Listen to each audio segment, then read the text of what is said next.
ధరించవలే.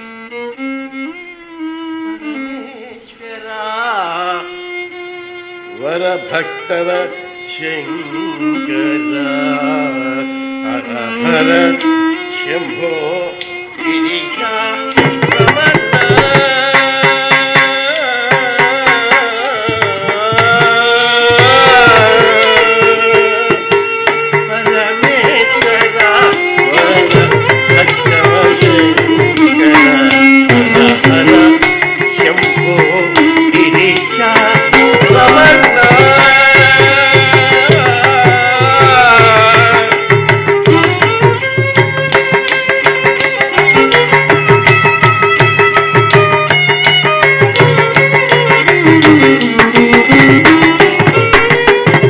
పరమేశ్వర వర భక్తవ శంకర హర హర శంభో గిరిజా రమణ వరదా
శ్రీమద్రమారమణ గోవింద హరి. అలా పరమాత్మను ప్రార్థిస్తూ ధ్యానించుతాం చేశాం. మా సోదరులు ఎక్కడికి వెళ్ళినా మేము కలుస్తూనే ఉన్నాం. ఇంకా మా గురువు గారు అలేదు సింహాశివ శాస్త్రి గారు మరి హైదరాబాద్లో కళ్యాణి గారు లింక్ ఆఫ్ ది బుక్ 108 మంది దాసులు గారిని మరి చక్కగా హరికథా గానం చేయించారు. అక్కడ మా సోదరులు కలిశారు. అలాగే మియాపూర్ వచ్చారు. మియాపూర్లో కూడా చక్కగా మరి భారతీ అమ్మగారు మరి 108 కోటా సత్యనారాయణ శాస్త్రి గారి యొక్క ఆధ్వర్యంలో కథాగానం చేశారు. అక్కడ కలుసుకున్నాము. అలాగే మంత్రాలయం రాఘవేంద్ర స్వామి సన్నిధానంలో కథాగానం చేస్తున్నప్పుడు అక్కడ కలుసుకున్నాం.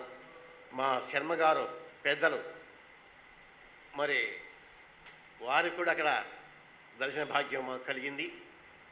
అలాగే రాంబాబు గారు చక్కగా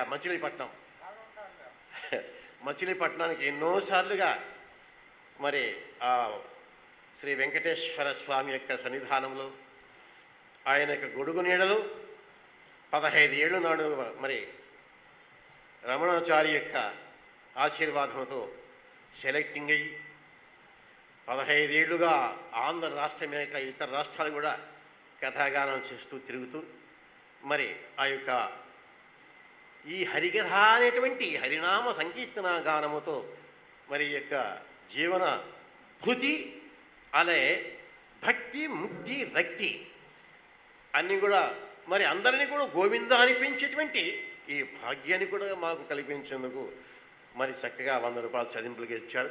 వారికి ఆ పరమాత్ముడు ఆ శ్రీనివాసుడు ఆ యొక్క శ్రీరామచంద్రుడు సర్వదా ధనకనక వస్తువాహన భాగ్యాలు ఇచ్చి ఆరోగ్యమే మహాభాగ్యముగా వారికి ప్రసాదించాలని, ఆరోగ్యం ఉంటే భాగ్యం వస్తుంది, ఆరోగ్యము ఆ పరమాత్మ వారిని సర్వదా కాపాడి రక్షించాలని మరి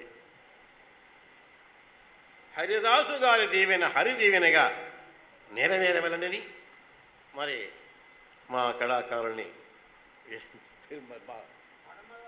రాంబాబు గారికి ఆ శ్రీరామచంద్రుని సర్వదా కాపాడి రక్షించాలి మరి కోరుకుంటున్నాము. నమ్మరా దేవుని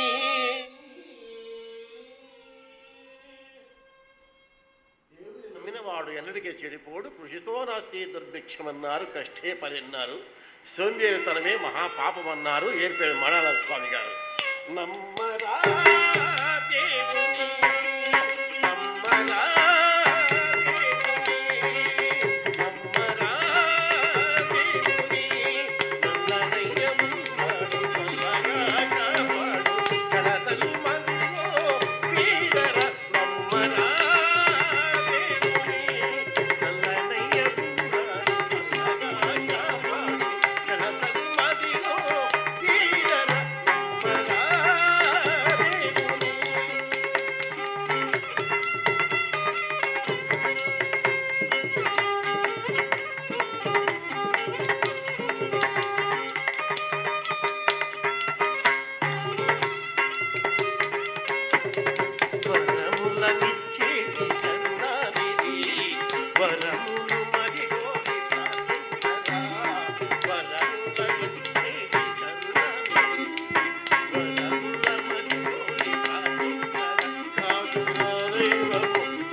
రమణ గోవింద అయ్యా జరుగు 3 రోజులు వచ్చింది. అలాగే కైగసీదేవి పరమేశ్వరుని ప్రార్థిస్తూ ధ్యానించుతూ తలంచుతూ ఉంది. నారద మహర్షి గారు భగవనామ సంకీర్తన గానముతో నారాయణ నారాయణ అంటూ చూచాడు ఆ కైకేసి మహాతల్లిని. అయ్యయ్యో, ఎవరయ్యా ఈ స్త్రీమూర్తి? ఈ సముద్ర నదీ తీరమున ఒంటరిగా కూర్చొని మరి ఆలోచిస్తున్నదా, నేనైనా ఆత్మహత్య చేసుకోవడం ప్రయత్నిస్తుందా అంటూ అలా మరి ప్రత్యక్షమయ్యాడు. అమ్మా, ఎవరు తల్లి? చూడగానే కైకసీది, ఆహా, నారద మహర్షి గారు నమస్కారం అండి. నమస్కారం తల్లి, ఏం చేస్తున్నావమ్మా ఇక్కడ? నారద, అనుదినము కూడా సముద్రము స్నానమాచరించి ఈ యొక్క ఇసుకలింగాన్ని పూజలు చేస్తూ నాకు మోక్షాన్ని ప్రసాదించమని ఆ పరమేశ్వరుని వేడుకుంటున్నాను ఆయన. అయ్యయ్యో, పిచ్చి తల్లి, రాళ్లకు మొక్కడము, చెట్లకు మొక్కడము, గుట్టలకు మొక్కడము, పొట్టలకు మొక్కడము, ఇదేమిటమ్మా? కోరుకోవాలనుకుంటే ఎన్నో కోరికలు ఉన్నాయి. పరమేశ్వరునే నీ చెంతకు తెస్తాడు. ఇదిగో ఈ ఆత్మలింగం, ఇసుకలింగం అక్కర్లేదు నీకు. ఆత్మలింగాన్ని పూజించు. ఆత్మలింగమా? అది ఎక్కడి నుంచి వస్తుంది?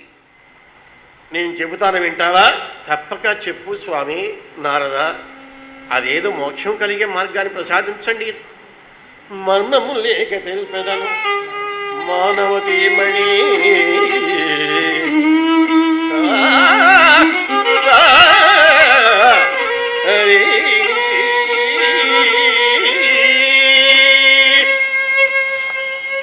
మర్మము లేక తెలిపెదను మానవతీమణి.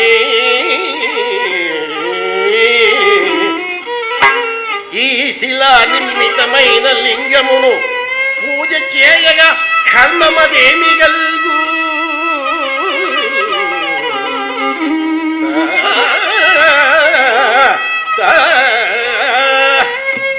దశకండు పోయి తపంబు మర్చిన, దశకండు పోయి తపంబు నర్చినన్ పేర్మినిజ ఆత్మలింగమును ఈశ్వరుడతను రాని గొల్లుమా.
భక్త మహాశిల పెద్దలు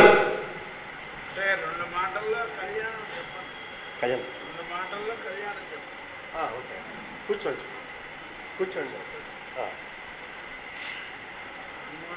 ఆ యొక్క రావణ బ్రహ్మ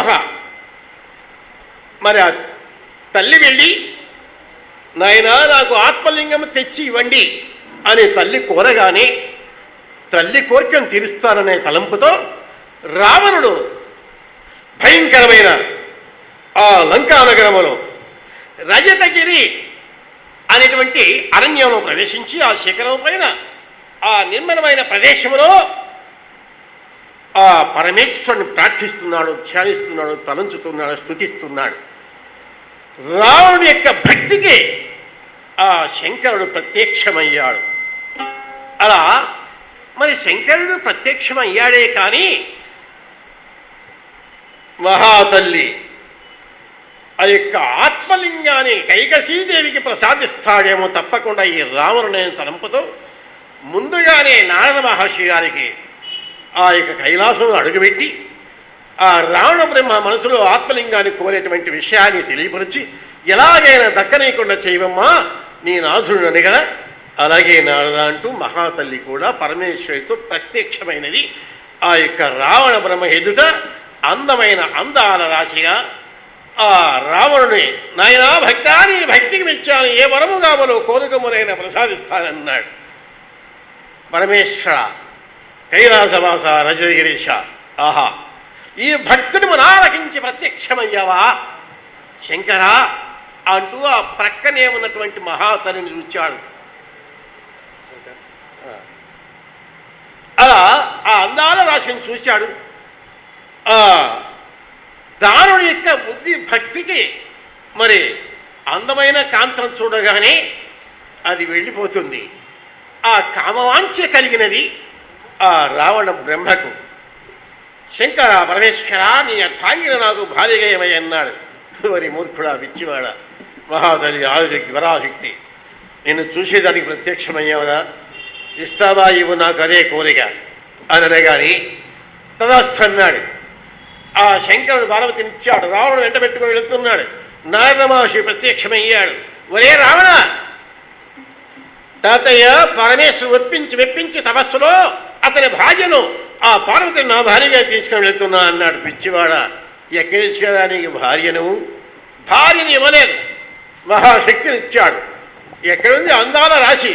అతను లేదు, చూడరా అని చూడగానే వికృతమైన రూపంతో ఆ యొక్క మహాతల్లి ఆ యొక్క భూమికి ఆకాశానికి విన్నంటింది.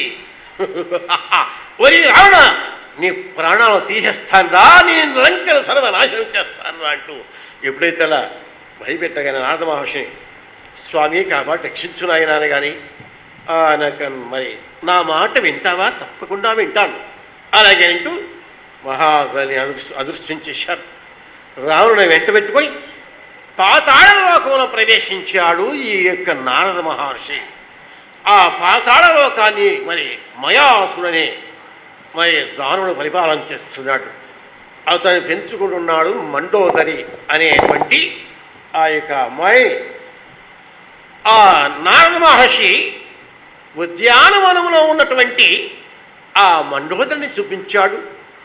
ఆ మండోదరి యొక్క మరి ఏ విధంగా ఉందండి? పార్వతి, మండోదరి, తారా వీరు ముగ్గురు కూడా ఒకే రూపంలో ఉంటారు, ఒకే యొక్క మరి అందంగా ఉంటారు.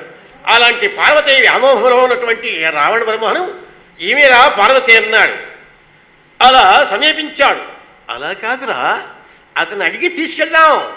వారి యొక్క తండ్రి గారిని ఈ లోకాన్ని పరిపాలించి రాజ్యాన్ని పరిపాలించి ఆ రాజుగారిని అడుగుదాం. వాడేవాడు? వాడే రావణుడు, నీ మాదిరినే మయాసురుడు అంటూ మయాసుడి కొలువులో మరి ప్రవేశించి మయాసుడికి వాడికి కూడా మరి యుద్ధాన్ని కల్పించి కలహమే భోజనము, కలహమే కారణము, కలహము లేనిది అతనికి ఆకలి తీరదు. నారద మహర్షి గర్వించిన వారికి గర్వభంగం కావించుటే అతని కర్తవ్యము. ఆ యొక్క నారదుడు కానీ కలహభోజుడు కాదు, కలహ ప్రియుడు కాదు. అలాంటి ఆ మండోదరిని నీ కుమార్తెను ఆ రావణమురికి ఇచ్చి కళ్యాణం చేయవయ్యాననగానే ఆ చక్కగా మండోదరిని ఆ యొక్క రావణ బ్రహ్మను పెళ్లి కుమారుడుగా పెళ్లి కుమార్తెగా గావించి చక్కగా కళ్యాణం చేశారు. వారి ఇరువురికి ఈ అవకాశం కల్పించిన మా యొక్క మరి పద్మనాభ శర్మ గారికి, ఈ కమిటీ సభ్యులకు మరి అందరికీ కూడా నమస్కారాలు తెలుపుకుంటూ మరి ఇంకా సెలవు తీసుకుంటున్నాం. వెంటనే ఈరోజు మనం సన్మానం చేసుకోబోతున్న మొగిలిచెర్ల నాగమణి భాగవతారిణి గారు, రుక్మిణీ కళ్యాణం అనే హరికథా గానాన్ని మనకు వినిపిస్తారు. దానికి వాయులీనం మీద దక్షిణామూర్తి గారు వాయులీనం మీద సహకరిస్తారు. రాయల మోహన్ రావు గారు మృదంగం మీద సహకరిస్తారు.